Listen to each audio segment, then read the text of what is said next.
sœur, laisse-moi te dire quelque chose. Dieu peut t'éprouver.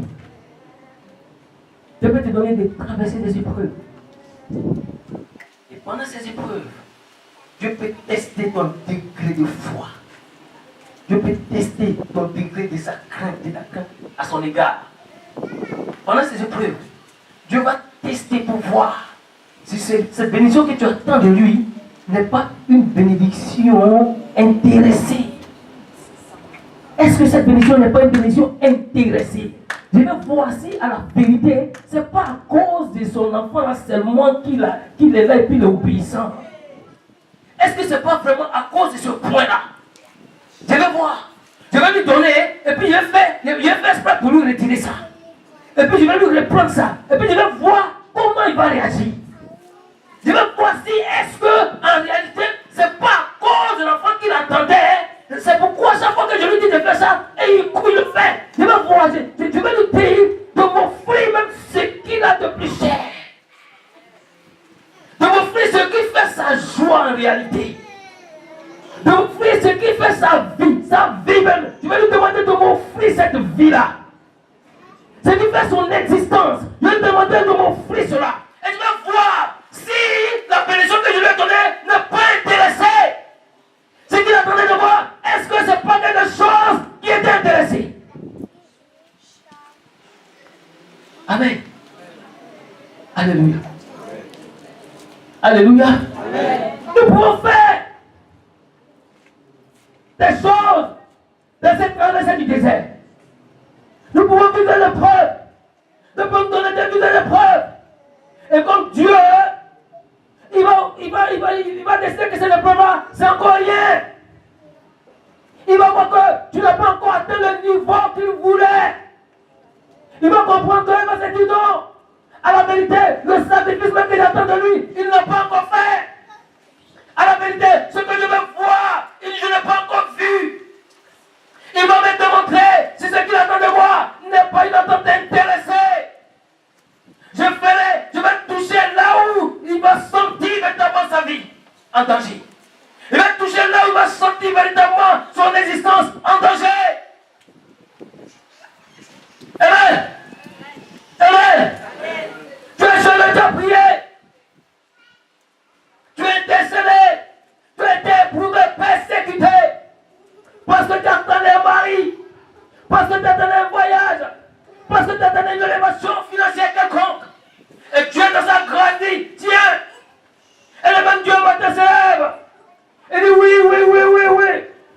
Oui. Je t'ai donné cet homme. Mais maintenant même, je veux qu'il me serve, lui et tous ses enfants. Maintenant même, je vais voir réellement.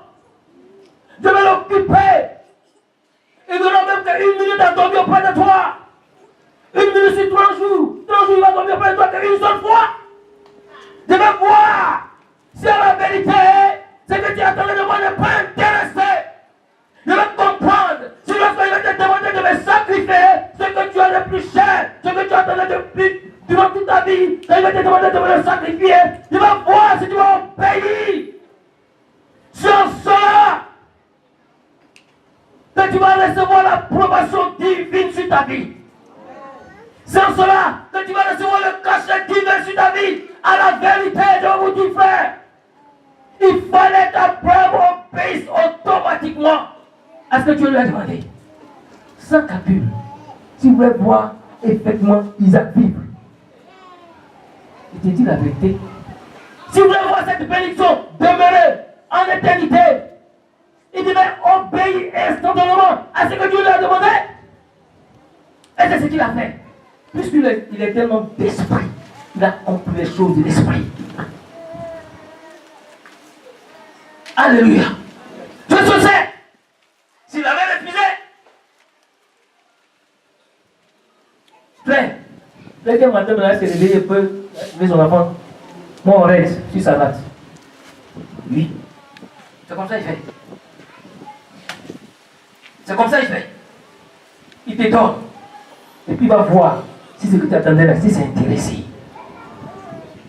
C'est pourquoi parmi nous, il y a ceux-là qui ont jeûné, qui ont décédé, et qui attendaient un voyage. Et ils voient le voyage venir. Tous les papiers même sont OK. Tout est prêt, disposé. Et un matin, ils ne comprennent plus rien. Ça devient bizarre. C'est bizarre même. Ces papiers ne sont plus propres que pour d'autres même qui ont eu les vis-à-vis qui sont partis. Je ne comprends pas. Mais c'est pas la même chose. Hein. Toi et puis l'autre, c'est pas la même chose.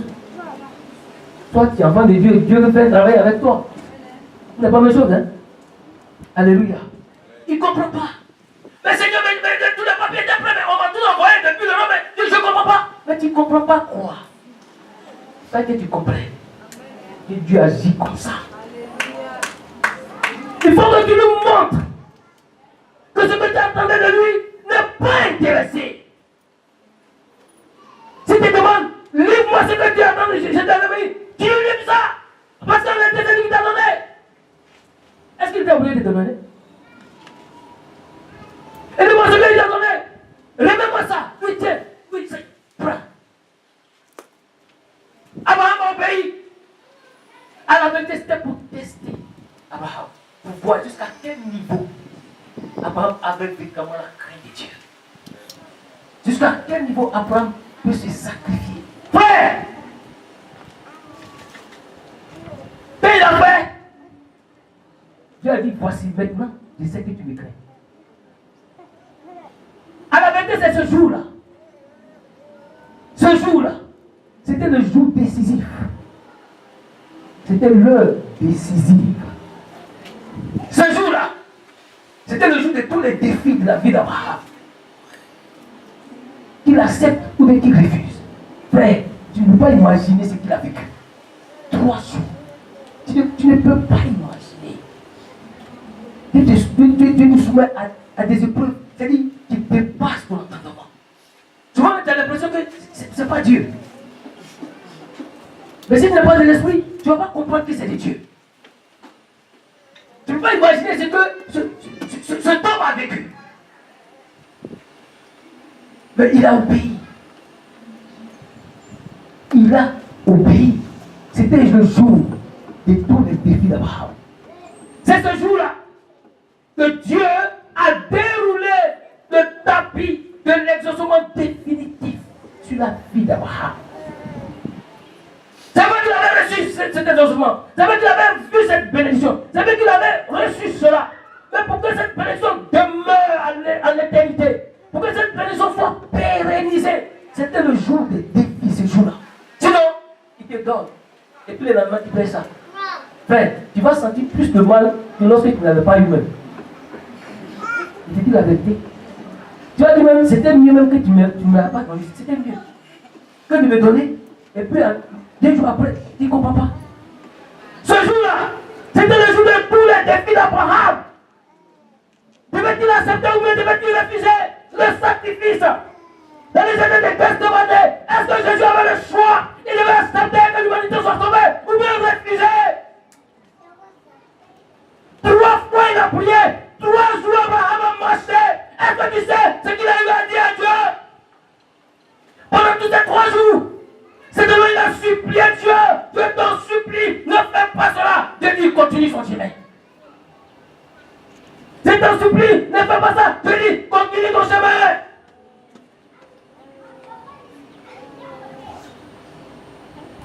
C'était le jour des défis. Mais il a compris la chose. Et il a obéi. Puis le verset 16 à 18.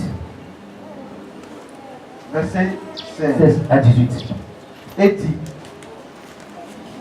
je le jure par moi-même, parole de l'Éternel, parce que tu as fait cela et que tu n'as pas refusé ton fils, ton unique, je te bénirai et je multiplierai ta postérité comme les étoiles du ciel et comme le sable qui est sur le bord de la mer. Et ta postérité possédera la porte de ses ennemis. Alléluia. Amen. Alléluia. Amen. Ce jour-là, Dieu a juré de lui-même son propre nom. Est-ce que tu comprends quelque chose? Dieu lui-même là, il jure de son propre nom.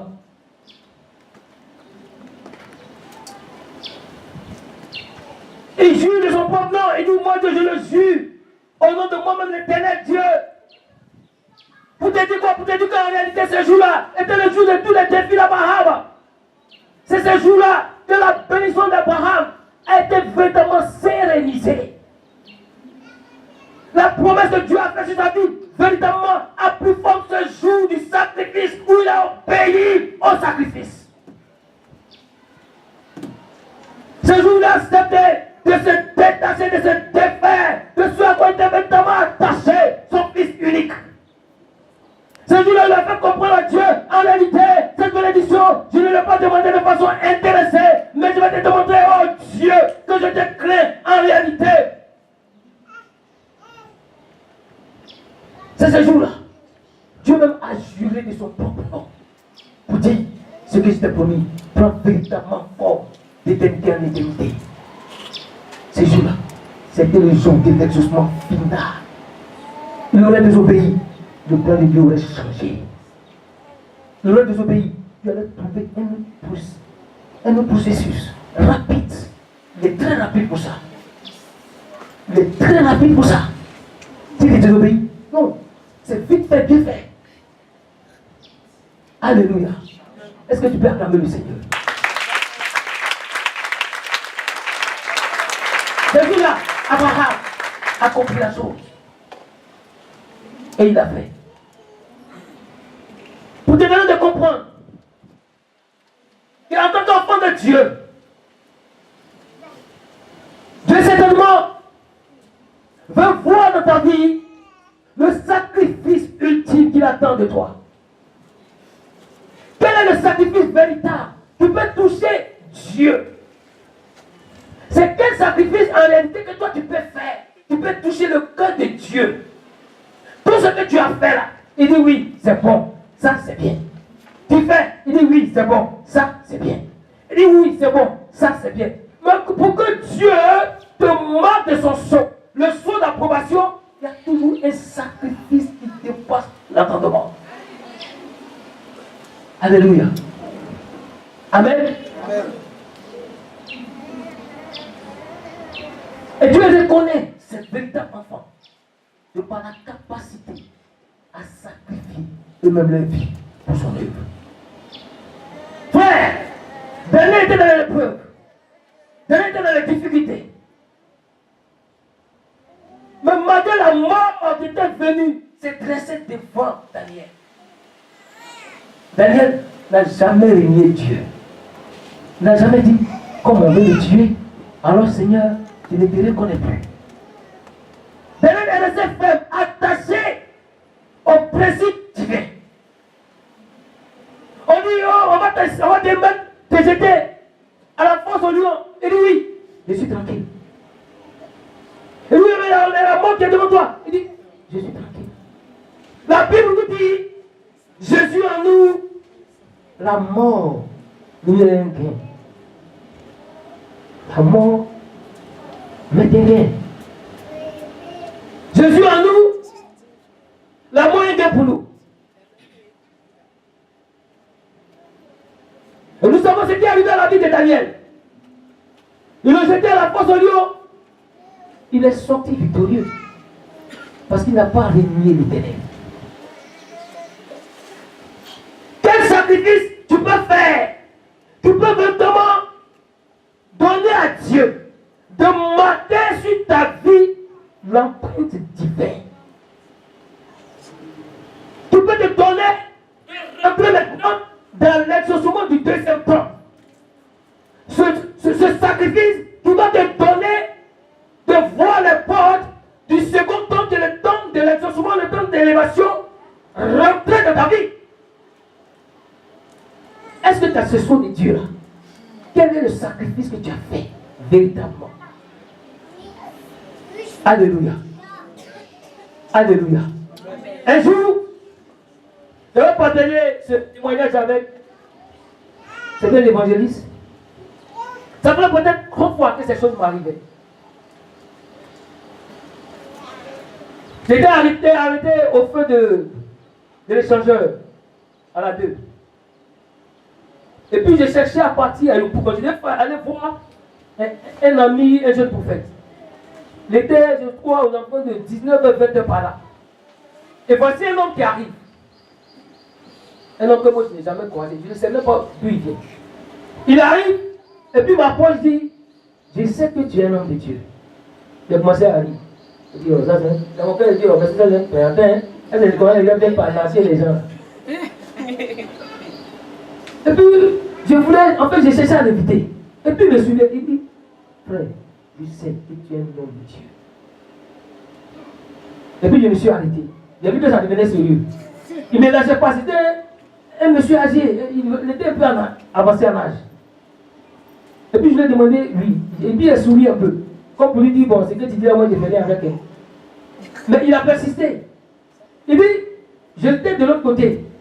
Mais l'Esprit de Dieu m'a envoyé vers toi. Et puis je suis venu te parler. Il dit, j'ai 5 enfants. J'ai une femme. Alors je te parle, on n'a rien à manger. On n'a même pas un grain de riz à la maison. Et depuis que j'étais arrêté, je ne bougeais pas.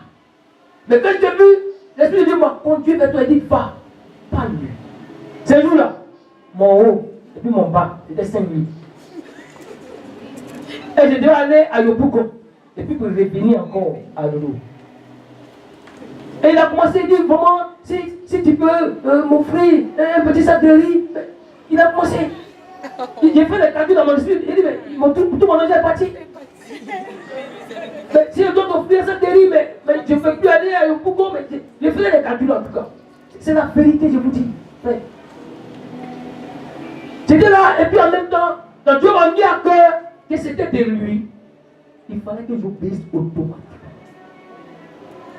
J'ai dit, donc j'ai décidé de dire, si je pouvais avoir un petit sac de riz de 3000 francs, bon, ça pouvait faire l'affaire.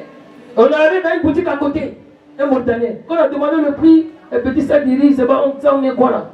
Le gars dit 3000 francs, c'est peut-être 5 kilos, bien combien de kilos là? Et puis je lui ai donné ça. Donc les 2000 francs, ça fait juste mon transport avec les tout. De Bougon, à Nono, et puis ici, sec. Oui. Et je l'ai fait. Quand il a pris son sac de riz, il sortait du magasin, et puis il s'est arrêté. Il dit, si tu ne crois pas, il faut déclarer des paroles sur ce que tu as fait. Il dit, non, il faut partir, je crois. Et dans pour la construction, maman nous donnait d'aller croiser un monsieur, un vieux du là, qui vendait du sable. Donc on allait le voir pour commander du sable avec lui. Ce vieux Sidibé, je suis arrivé là-bas. Et puis donc, à cause de tout ça, on est devenu comme un papa pour moi en fait. Et j'étais là, ce jour-là, on est allé encore pour passer, je crois, une commande. Et je lui ai brossé un peu la situation qu'il a vécue. Et il a commencé à rire. Un musulman, il vous dit la vérité, il a commencé à rire. Je lui ai dit, ouais, mais pourquoi tu ris? Il dit, mon frère. Il dit, non, mon fils, mon petit. Tu sais, le premier jour quand j'étais venu ici, là, quand je t'ai regardé, je ne dis pas ces choses-là pour m'ennuyer, non. C'est simplement pour que ça vous serve de témoignage. Il dit, quand je t'ai vu, j'ai vu un son, j'ai vu une marque comme ça sur ton front. C'est moi le vieux après, un musulman. Il dit, mais comment ça? Il dit, si, j'ai lu la douleur. Quand tu es certain de Dieu, c'est spirituel, ça se voit, c'est clair. Et voici mon grand frère qui est là, et je lui ai dit ça. Donc je suis étonné. Et il a exigé que je prie pour lui. Alléluia.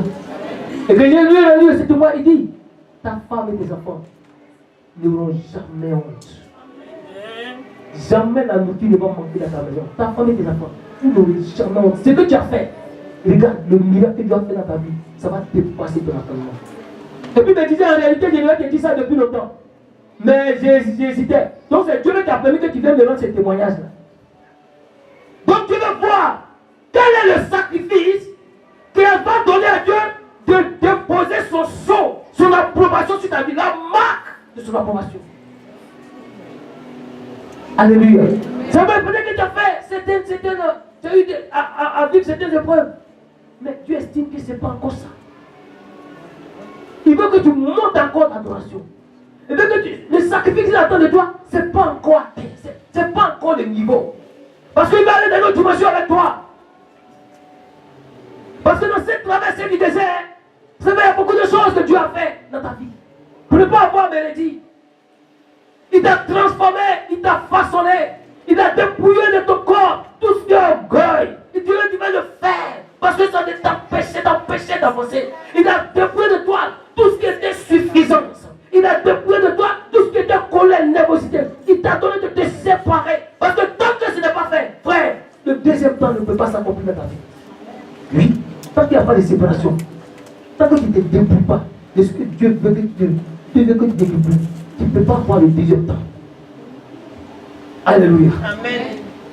On va finir par là. Genèse 18, verset 1 à 3. Genèse 18, verset 1 à 3. Genèse 18. Verset 1. L'Éternel lui apparut parmi les chênes de Mamré, comme il était assis à l'entrée de sa tente pendant la chaleur du jour. Il leva les yeux et regarda, et voici, 3 hommes étaient debout près de lui. Quand il les vit, il courut au devant d'eux depuis l'entrée de sa tente et se prosterna en terre. Il dit, Seigneur, si j'ai trouvé grâce à tes yeux, ne passe point, je te prie, loin de ton serviteur. Alléluia. Amen. On peut le prendre encore. L'Éternel lui apparut parmi les chênes de Mamré, comme il était assis à l'entrée de sa tente pendant la chaleur du jour. Il leva les yeux et regarda, et voici 3 hommes étaient debout près de lui. Amen. La Bible dit que l'Éternel apparut à Abraham parmi les chaînes de Mamré. Ce jour-là, la Bible dit que Dieu s'est révélé à Abraham. La Bible dit que Dieu lui a apparu. Alléluia. Ici, les chaînes de Mamré peuvent symboliser l'Église. Les chaînes de Mamré sont synonymes de lieu où Dieu vient se révéler à nous, où Dieu vient nous parler, où Dieu vient nous instruire. Alléluia. Les chaînes de Mamré ici sont synonymes de l'Église, du lieu de connexion, lieu de contact, lieu où on vient écouter la parole afin de recevoir les instructions de Dieu. Amen. Et la Bible dit, lorsque Abraham les a vus, Abraham s'est prosterné au devant de ces personnes. Abraham a compris que c'est Dieu même ce jour-là qui le visitait. Pour dire quoi? Pour dire que quand le temps de la grâce arrive, quand Dieu commence à te préparer pour te donner de rentrer dans le temps de la grâce, dans le temps de la bénédiction de l'élévation, il faut que tu aies le discernement. Il faut discerner les temps et les circonstances avec Dieu. Il faut discerner les choses. Parce que si tu n'as pas l'esprit de discernement, tu vas rater souvent des bénédictions. Tu vas dépasser ton appartement. La Bible dit, Abraham a couru vers et s'est possédé. On ne nous a pas dit à une quelconque partie de la Bible qu'auparavant, Abraham va aller un songe quelconque. On ne nous a pas dit que quelqu'un était venu informer Abraham au départ de ce que cette personne allait arriver ou bien de ce que Dieu allait les visiter. Non, mais comme Abraham était un homme d'esprit, comme Abraham était guidé par l'esprit de Dieu, Abraham savait que ce jour-là était un jour de décision pour sa vie. À la vérité, depuis le sacrifice, avant ce sacrifice, avant qu'il accepte de faire ce sacrifice, il a fallu qu'il accepte cette bénédiction, qu'il accepte que cette bénédiction rentre dans sa maison. Il accepte de posséder cette bénédiction. Il accepte de dompter cette bénédiction. Il fallait qu'il ait le discernement de comprendre que ce jour-là était le jour décisif pour sa bénédiction. Ce n'est pas quelqu'un qui lui a parlé. Mais comme il était toujours en connexion, disposé. C'est pourquoi lorsque nous venons à l'église, qui est les chaînes de Mamré, il faut que nous soyons disposés. Il faut que nous soyons connectés. Il faut que nous soyons séparés de tout ce qui est distraction. Il faut que nous soyons attentifs à la révélation, à l'esprit de Dieu. Abraham n'était pas vraiment distrait. Abraham n'était pas en train de causer. On n'a pas dit dans la Bible Abraham était en train d'échanger avec quiconque que ce soit. La Bible dit qu'il était là, depuis ce matin, positionné là, disposé, attendant ce jour. Parce qu'il savait que ce jour-là,